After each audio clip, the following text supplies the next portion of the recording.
more and more networking take place through the technology platforms. And I believed that it would happen within 5 to 10 years, like Linden Labs. Little did I suspect that this thing called the COVID virus would come about. And so it happened a lot quicker than I thought. I do believe that when we are released from the great pause, which I like to call it rather than quarantine or a lockdown, it's a little more positive. When we hit the play button and we're released from the great pause, I think the genie's out of the bottle, and that we're likely to see some hybrid exist. Now, you're not hearing BNI policy. This is just my opinion because we haven't made a decision. We still have a lot to talk about, but I wouldn't be surprised if we see some kind of hybrid of meeting online, because there are some advantages, as well as meeting in person, which clearly is powerful to meet in person. So I think that's probably the future. And I said that 2 years ago before the COVID virus. It just happened a lot quicker than I expected. Well, and the COVID virus is going to be known to accelerate everything we do with technology because it's a need. I mean, yeah. we thrived, and all of our chapters thrived on such face-to-face, handshake interaction, and we've quickly had to adapt to this new Zoom world. Yeah. By the way, most agents and people that we've been working with and other clients, et cetera, are getting tired of Zoom meetings. They miss that face-to-face. Yeah. So the hybrid might be a model that makes sense. And the question is, how do we adapt once we get a little bit more freedom, a little bit more opportunity to get back in person? And, one of the main things that's coming out of this with the agents we're talking to is visitors. I mean, the challenge with visitors attending a meeting today as they know it, and us trying to explain what our meeting was like 9 weeks ago, it's a challenge. And we don't know how to exactly add value and bring it to the table for those visitors. Do you have any suggestions on how we can add value? A few layers there. Are you talking about, once a visitor comes, or are you talking about getting a visitor to come to online? Well, I believe getting a visitor to come to an online meeting is one of the easiest things I've ever done. Easy. Simple. Yeah, that's the consensus. Because I just posted on social media about 2-3 days ago, I've been told it's easier, but I had one person who was just distraught because he didn't know how to invite people online. And I said, yeah, I think it's easier. And so I put it out there, and the overwhelming response was it's easier. So when people come, they do need to know that it's an in-person network, and that we will probably go back to some kind of in-person, maybe once a month, maybe twice a month, and online. There's all the sky's the limit. This is our opportunity to think outside the box and to come up with some ideas. And so we'll get there, but they do need to know it's an in-person platform, and it was always meant to be, although I'm good with making a transition. There are pros and cons to the online. One of the cons is it's really easy to get distracted. Especially a large group. You get 40, 50, 100 people. We have chapters with 100 members. It's hard to see, is everybody paying attention, or are they sitting there, doing their mobile device, or are they doing email while they're supposedly listening? And that's a serious problem, because if you're not paying attention when other people are talking about their business, you're going to lose opportunities to refer them. And so that's the one thing about in-person is it's harder to get distracted in person than it is online. That's a drawback. One of the benefits, of course, is going to the meetings. You roll out of bed, comb your hair, sit down in front of the computer. You can go to BNI meetings in sweatpants and nobody will ever know. So that's the easier part. But you got to tell, I think, visitors that at some point, some element of in-person meetings are almost a certainty. By the way, we had a visitor submit an application, and when they found out that some version of in-person was going to be required, they said, "Give me the application back. I just want online." So I think we got to come up with something that works for everybody. I think so too, and I think one of the second layer to the question that I was asking was, we can get them to the meeting, right? So now we have this new version of what is temporary, and what exists today. But as we move forward back into in-person or some sort of hybrid, I'm finding struggle in conversion. I'm finding struggle in applications and really showing value to that visitor to obtain the application and get them to join, because it's a little uncertain what the future is for not necessarily what BNI is, but how it's operated. Does that make sense? Yeah. Well, listen, the uncertainty has always existed, whether you're talking about online or in person. So if you look at BNI's growth over the last 35 years, you cannot tell where a recession was. I mean, it's just a straight line of growth. You can't tell where the recessions were. And the reason for that, we have found that in BNI, when business is good, there's a lot of competition, people join BNI. When business is bad, people really need business and they join BNI. And so I believe that people just have to get it. And if they don't get it, you're not going to get them. If they don't understand the fact that today, more than ever, you need your network.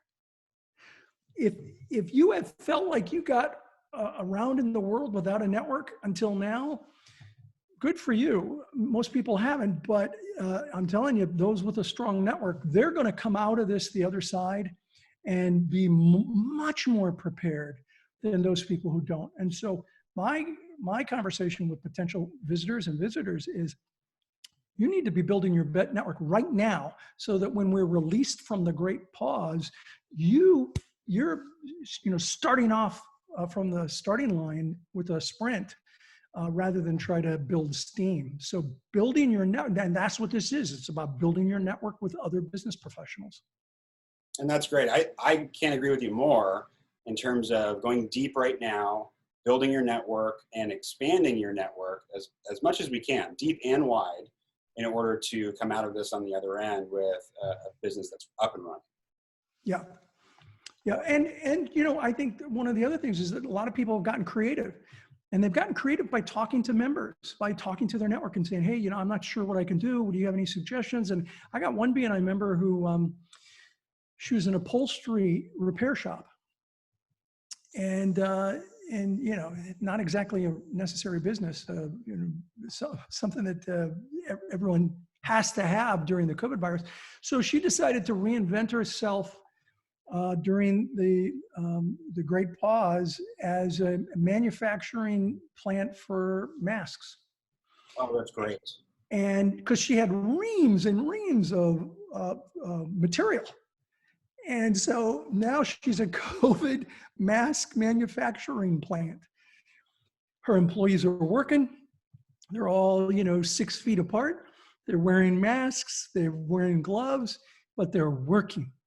And that came about because, and she was able to market the masks through her BNI chapter. She just got it rolling. And then once it was rolling, she's, producing and selling a lot of masks.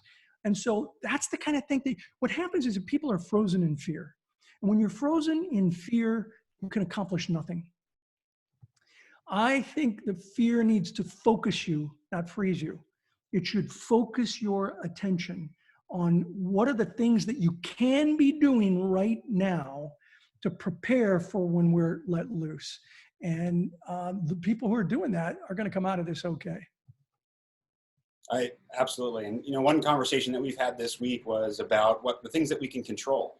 Yeah. There's lots of things in the world today that we can't control. We can't control what's going to happen next, but we can control what's going to happen today and the actions that we take. And one of the things we've suggested for all of our team members is make sure you're building relationships and really focusing on the people closest to you and those that you can add value to and use that giver's gain philosophy. I think that's huge. Yep. What's happening right now, and it's working. I mean, we're still. It is working. I see a comment here from Mary Kay Buckley. She said 100% attendance in her chapter meeting since Zoom. I love it. That's incredible. And see, you get that. You've got BNI members who are, some of them are doing business. I don't know if you know this, we just released a press release. Almost $1 billion in referrals were passed last month in April. Wow.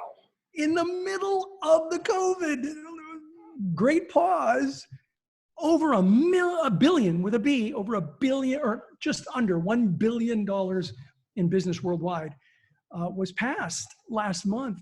And that's just amazing. And I think it gives people hope that, many of us can be doing some business, and those of us who can't, we can at least be preparing for business when we're released. That's So huge. important. And that's the message you got to give visitors. There's hope. Hope exists, but you got to take action. Hope without action is just wishful thinking. That's great. Great. One thing we've been talking about also is culture within our chapters.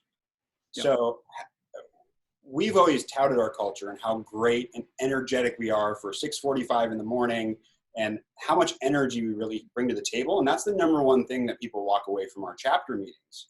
Yeah. And it's obviously ebbed and flowed a little bit since we've moved to online meetings. You don't get the same energy, you don't get the same excitement because it's not productive in terms of how we get through our meetings. Any comments on how we could be more influential or uplifting in our culture or individually in our chapters? Yeah, so the culture, I believe the way a company creates culture is obviously through their mission and vision statement. But what they do is they take a look at the processes that worked, and those processes become core values. And the core values create the culture. The core values that are lived create the culture. And if your company doesn't have core values, then your employees are creating your culture. And so what I recommend to chapters is do and talk about the core values that exist in the chapter. I attended a chapter meeting this morning that they had one of the members talk about what one of the core values were for them. And I don't know if everybody's doing that on the online meetings, but a lot of chapters are doing that, where they say, this is one of my favorite core values and here's why. And then go into a little bit of detail about how you can live that core value. When you have chapters that are living those core values, you create an amazing culture. I mean, think about the core values. Giver's gain, this idea that if I help you, you'll help me. Building relationships. This isn't about transactions, although we talk about referrals. What we found? The people join BNI for referrals. Do you know why they stay? They stay for referrals and relationships. Those are and actually, oftentimes relationships is slightly higher than the referrals for staying. It kind of goes back and forth.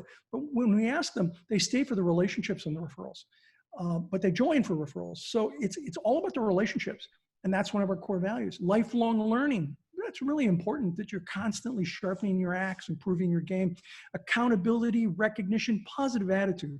Oof, that's really important.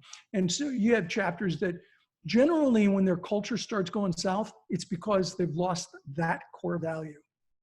They're not focused on how to make things positive in the chapter, or they're letting the fun suckers, the people who just suck the fun right out of a room. That was an expression some woman called one of her members once in her chapter. She said, the guy's a fun sucker. He just sucks all the fun right out of the room. So they're letting the fun suckers, lead the culture, which you don't want to do. Culture's critical. Core values, that's what you want to focus on. So point back to core values, continue that culture growing and improving, and that will take us in a new direction, or just continue to keep the morale. Yeah, you listen, companies that have a strong set of core value, and I believe chapters with a strong set of core values will come out of this, the other side, of being way more successful than the average business person. Because we are focused. We're talking business every week. Many of us are doing business. Those of us who can't do business are still doing business by building their network. And so I think BNI members are going to come out of this way stronger than the average business person. That's great. And I believe it too. I mean, what we're seeing is strength in our chapter and growth, and making sure that we're helping to lead each one of those members into deeper discussions and continue them forward. Yeah. It's okay with you. I'm going to quote you, and I want to make sure I do it the right way, because I love this one. I'm going to take you all the way back to 2008. Okay, this is an interview you did with Brian Tracy on Networking with Brian Tracy. And you said Brian's a good man. I like Brian. Great guy. And you said you can't get a haircut over the phone. Yeah. Nothing beats that kind of personal contact.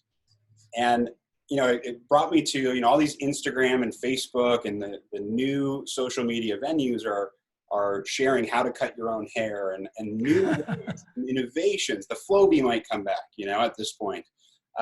So new waves and innovations of doing things. How does this concept of innovation align with where BNI is going, and how can we adapt things from what we're learning right now for the future of our businesses?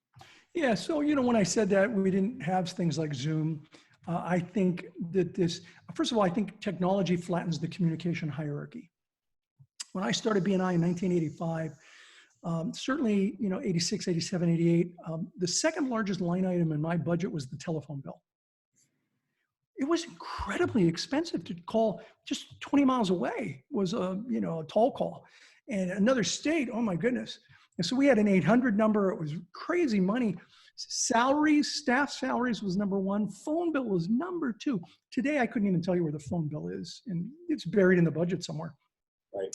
So the technology that exists today, like being able to do this, I'm talking to a group of real estate agents, over 100. I see over 100 participants here. And then on Facebook, we've got many, many more.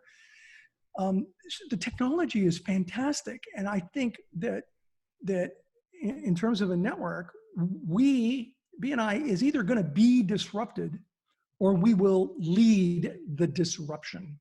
I want to lead the disruption. And that means that we have to participate in the technologies that arise. I think mixed reality technologies are here to stay, and they're being developed, and so we're going to see more and more. So there was a quote that certainly fit then, but today I think it's more than just the phone, because you can hear me, you can see me, you can see my facial expressions. It's not as good as in person, but it's not bad. And I think that's where my point comes in, is it's not necessarily as good as in person, but how far we've come and the adaptations that we're being forced to pivot on, and you've done so well with BNI and going online. It's finding that balance, right? It's finding what can we do that's in person and what's going to be new in our businesses. I took my first listing over a Zoom call for a home for sale. That's an interesting concept that hasn't really been adapted before, and we've been forced to. Yeah. So things are changing. I mean, certainly, and I commend you for the adaptations that BNI is already doing. Yeah, listen, my CEO for BNI, most people know this, I don't run the day-to-day operations anymore. I'm sort of the Colonel Sanders of BNI. I'm the spokesperson for the organization. The CEO for BNI, Graham Y. Miller, he was looking around a corner because he was talking about doing this. He did it in China. We flipped our chapters in China in January. Okay. We flipped our chapters in Italy in February. Then we started flipping chapters in the United States late February, early March. And by the middle of March, we had 9,500 groups flipped to online. Certainly by the end of March, all 9,500 groups were online. So he was looking around a corner. And we did flip the US in literally just in weeks. It was quite a thing. But he and the team that he has put together deserves the credit for that. Truly amazing. Well, it is amazing that you have that infrastructure and ability to do it. I'm really proud to be a part of it. Well, Zoom likes us. We now have 9,500 Zoom accounts. I believe it. I believe it. Can we talk for a minute about visibility, credibility, and profitability? Yeah. And to the context of how can we continue down that curve today in this new environment? Is there any pointers that you have on how we can increase those three concepts moving forward?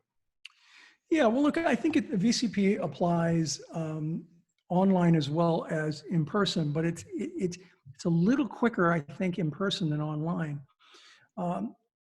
VCP is a referral process. It's not a sales process, and it's not V plus C equals P. It's a process. You go from visibility to profitability. From visibility to credibility, from credibility to profitability. And it's a referral process, not a sales process. So it's about building relationships. Brad, you've heard me, I'm sure, say many times that networking is more about farming than it is about hunting. It's about cultivating relationships with people. And so the VCP process is the foundation of everything I teach.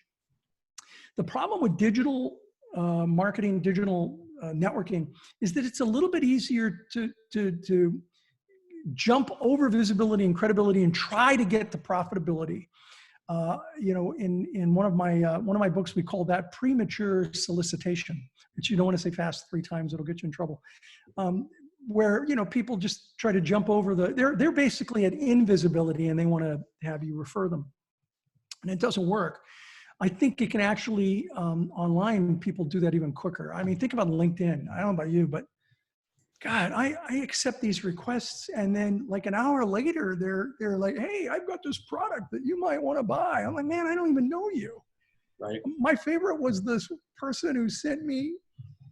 She was a lead generation company. They generated leads, and she reached out to me. She said, "I saw your website, and I thought it'd be a perfect fit. You might need our services." I'm like, you didn't go to my website. You have no idea what I do, because if you did, you'd know that I'm all about referrals. Yeah. So there I am on LinkedIn. I accept her, and within a couple of hours, she's trying to pitch me. So VCP still applies online as well as off in person, but it's easier sometimes to do it online, certainly through social media, and it's a mistake. You know the old expression, "It never hurts to ask"? Wrong. It does hurt to ask. When you ask for business before there's any kind of connection, you're doing it too early. I wholeheartedly believe that. It's one thing that I don't like networking, and I'm going to preface that with, I don't like the style of networking where you walk into a room and you throw out cards and see how many people will bite, and that is, I call that the card dealer. Yeah. They're just passing out cards. And it just never been something that I've enjoyed. And when I was introduced to BNI, and by the way, it took me several attempts by multiple members in my group to try and get me into our chapter. And finally I gave, and I went all in. And it's the best change that's happened for me, and changed the culture of my business, right? It's gone to, how can I give to every person that's in my database, as well as every person that's in my chapter? Yeah. So I credit the adaptation of joining the chapter to how our business has developed and where we're going today. So I appreciate that. Yeah.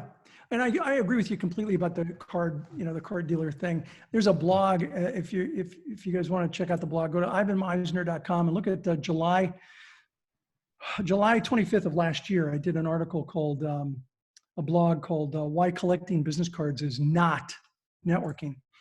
And I have a great story. It's out of my book, Networking Like a Pro, the 2nd edition with Brian Hilliard. Brian has a dog named Barley. And he said, in the book, he said, tell me if you think this would be a good marketing approach. He said, I could put a little saddle on Barley. Barley is like the friendliest dog in the world. I could put this little saddle on Barley. And on one side, I put all my business cards. And he said, I'll rent Barley out if you want. Put all your business cards in one. And there's a little sign that says, take a card. And on the other side is, drop your card here. And I could send Barley in, and he would come back an hour later, and all the cards would be gone, and everybody would be throwing their business card in it. He said, is that networking? And the answer is no, that's not networking. That's just collecting cards. And collecting cards is not networking. It really isn't. It's too transactional. The process has to be relational. So focus on relationships as we always have, and go deeper. Yep. What about, we've been talking amongst the realtors, and we've been doing masterminds about twice a week for the past 8 weeks. And everyone brings a little something different amongst the realtors. And one thing that's been common that I think people are seeing the most success is when they're doubling and tripling down on one-on-one or small group interaction. Yeah. And not just sitting back and coming to the meeting each week, but really focusing and protecting time that they do for their one-on-ones. Right. What are your thoughts on that? What recommendations do you have to get a little bit deeper with individual members of the chapter? So one-to-ones, there is a direct and dramatic linear correlation between one-to-ones and referrals. If you are uncertain of that, go to bnipodcast.com and look at episode number 570. It's called One-to-Ones Equal More Referrals. It was a study and they took a look at how many referrals were given, how many referrals were received, and how many one-to-ones they did a month. They found that people who did one or less a month compared to people who did 4 a month, so one a week versus one a month, that the people who did one-to-one a week passed 50% more referrals than the average person, or than the person who only did one. But more importantly, they received 50% more referrals. So they both received 50% more referrals. How would you like to get 50% more referrals? I tell people, do more one-to-ones, and do good one-to-ones. Don't just sit together and chit chat. Do a focused one-to-one. I recommend the Gains Exchange, which we have in BNI, and it's been in many of my books, where you share your goals, your accomplishments, your interests, your networks, and your skills. And then they do that. And I'd recommend you do it one at a time. So here are my goals, and you give me your goals. Here are my accomplishments. Here are your accomplishments. The idea is to find overlapping areas of interest. And when you find overlapping areas of interest, that's when you make a connection. When you make a connection, that's when you can build a relationship. When you build a relationship, that's when people care about you and want to refer you. Here's something, talking about caring about people. And this is, I'm on a rant. Here's something about caring about people that blew me away. We recently discovered that the number one factor for retention in a chapter, had no idea until we was looking at this data. We always believed that it was MSP training. The people who went through member success program training, the retention rate was higher, and it is, but that's the second highest. The number one determining factor whether someone's going to stay is whether they've brought in another member. That blew my mind. And we had to really talk about that. Why would that be a factor? And in talking to members who have brought in other members, we realized that it's all about community. So if I bring somebody in, they're my friend. I've maybe mentored them. I've helped them. The last thing I'm going to do is leave them. And one of the best ways to increase retention in a chapter is make sure new members bring in at least one person. Because the statistical data is clear cut that people are much more likely to stay if they've invited and sponsored somebody into a chapter. That's all about building community. That's fascinating, because what you just said makes me feel, and I brought in several members, I'm accountable to them. I'm there to show them the way and BNI in the path. And if I were to exit, I'd feel really bad. Yeah. I wouldn't feel as bad if I had no one there. So yeah. So what we found is that people said people who didn't sponsor anyone and didn't, they were more likely to feel like an outsider still after a year. They were more likely to feel like they didn't belong. But people who sponsored people felt like they belonged and were much more likely to stay. And of course, retention is critical because there's no question about it. The longer members are in, the more referrals they receive. Just no question about it. I've seen the data. Year on year, up until at least 4 or 5 years, you are increasing the amount of business that you're generating and receiving the longer you're in BNI. And so retention for the member is important. Yeah, absolutely. I'm going to take you back to the Gains worksheet for a minute, if that's okay with you. I've recognized that in the BNI online transition, the group has possibly stripped some of the core things that we would add into meetings or that we do to help enrich each meeting. And one thing that we haven't really tied back into that I think is important here is that Gains worksheet and sharing all of those things with other members and hearing what they're doing as well. It also will overcome a lot of the small concern or fear that you speak of what's going on in our environment right now if we have a purpose, right? And that Gains worksheet will bring more to it, more streamlined, and we've got to start doing that. We'll bring that to our meeting. I'm not sure how you were using it in the chapter. The Gains Exchange was never really meant to be part of the chapter, but really more of a one-to-one, right, where you're sharing that information. And and tracking one-to-ones, then, is important for chapters to do, because chapters that are consistently doing effective one-to-ones are generating more referrals. Absolutely. And I think my comment was a lot of the things in general we've stripped a little bit to streamline the meeting. One-to-ones obviously are for the gains worksheet, and we'll start using those again. Yeah. What do you want to share with the real estate community? Is there anything that you are, you've got a real estate background. I perceive real estate, the realtors and real estate agents, along with other members, as pretty key members in leadership in many of our chapters across probably the US as well as the world. Anything that you want to share with them on what to do to keep going? Absolutely. I believe that we are likely to, this shouldn't be a big surprise to people, we're likely to be going into a pretty significant recession when this great pause is over, and probably even before it's over.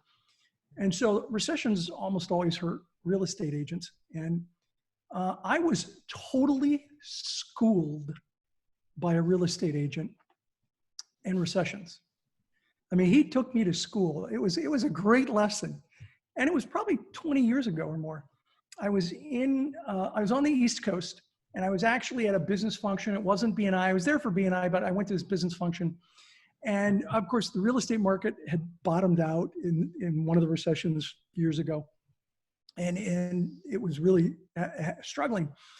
And I knew not to ask people how's business, because then everybody's complaining about business and how bad it was. But I don't know why. I met him, I said, hi, so how you doing, how's business? And as soon as I said, I thought, oh God, he's wearing a real estate badge. He's gonna bemoan how bad it is, and it was. And he looked at me, Brad, he said, business is incredible. It's outstanding. Mm-hmm. And I'm like, you're in real estate? He said, yeah, I'm in real estate. He said, it's my best year ever. And I said, is this your first year in real estate? He said, no, I've been in real estate for more than 10 years. He said, it's a great year. I said, how could that be? How can that be? And here's where he took me to school. He said, oh, and he reached into his pocket. He said, I'm not wearing it. And he pulled out a button, and he put the button on. And the button said, I absolutely refuse to participate in the recession. And I looked at him and I said, that's it? You got a button. And so you're having a great year? He said, no, it's not that. It's the mindset. I said, okay, well, tell me how that applies in real estate, because I don't get it. And he said, I'll tell you how. He said, I'm selling tons of real estate. He said, first of all, have you talked to any other real estate agents here tonight? I said, yeah. He said, they're all crying the blues about how bad real estate is, aren't they? I said, yeah, all of them. He said, that's great. It's great for me, because they're not focused on business. I'm focused on business. I think earlier I said, people they're frozen in fear. You got to be focused when you're in fear. And he was focused in fear. I said, well, what kind of real estate can you sell? He said, two things. I'm going after two markets. One, first-time home buyers. I'm going to them and I'm saying 6 months, a year ago, there's no way you could have got into a decent house. You can get into a home that you couldn't have gotten into a year ago, and the mortgage rates are low. You can get into a house today, buy now. And he said, I'm selling more first-time homeowners real estate than I have ever sold in my life. And I said, what's the second one? He said, investment real estate. He said, I'm going to commercial buyers like me. I own 12 commercial buildings. And he said, I'm going to commercial buyers and I'm saying, hey, real estate's on sale. Don't come to me a year from now and say, oh, I should have bought that duplex that, was on the market. I don't know what I was thinking. He said, you're never going to see real estate like this again, because 3, 4, 5 years, so many times, Brad, I've had people say to me, yeah, real estate's never going to recover. That's crazy talk. Oh. Real estate has always recovered. Sometimes it takes longer than others, but it has always recovered. I started my real estate business with a $5,000, basically because I got a $5,000 loan, and that I have flipped that property multiple times on a 1031 exchange. Just flipped it for a commercial building that I just built worth $1.5 million.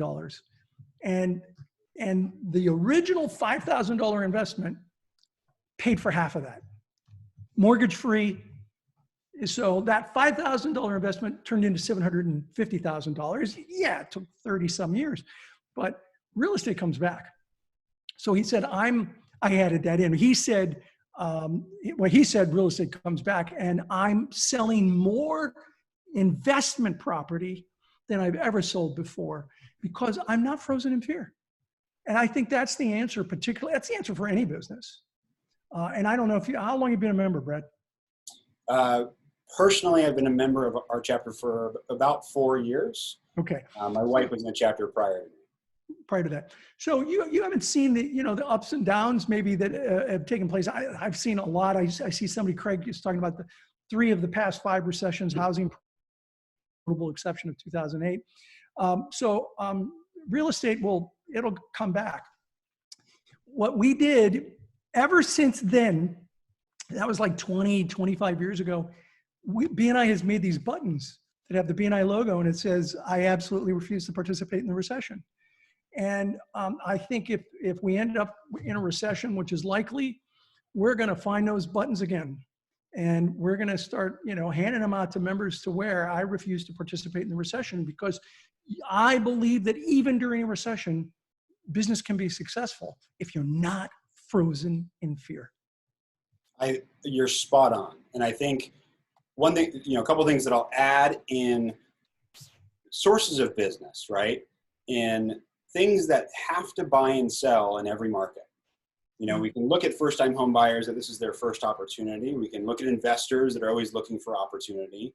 There are people out there, and they exist in our chapters, right? Of people that need to buy and sell in every single market. Our estate planning attorneys, financial advisors with product. I mean, there's different professions that we want to go deep with in order to generate those recession-proof referrals, if you will, that will always show up, always. So yeah, I agree. And even in those businesses that may not seem like they're going to be able to get through a recession, can do well if you have a powerful personal network. True story. I got a moving and storage company here in Austin, and he told me this amazing story. He closed out his retirement fund from a company that he worked for because he wanted to start a moving and storage business. He took his life savings and started a moving and storage business with a small, storage building and one big tractor trailer. He started it in 2008, just before the big recession, the Great Recession hit. And then the recession hit and his business just plummeted, and he thought of everything. He ended up joining BNI, and of course, surrounding himself here. I see Diana said it's all about your mindset. He surrounded himself with people who had the mindset of, we can get through this recession, and we can not only survive, but we can thrive during the recession.